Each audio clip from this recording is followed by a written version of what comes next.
Со мляко баклуга.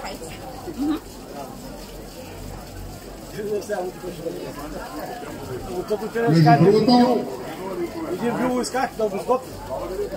едно от нещата, които отличават различните райони, е използване не само на сирене и яйца, но съм чувал, че част от тракийските специалитети са с ориз. Верно ли е?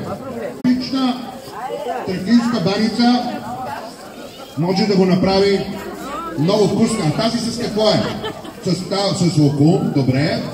Тази е с лапа. Добре. Тази е с месо, докато гледам.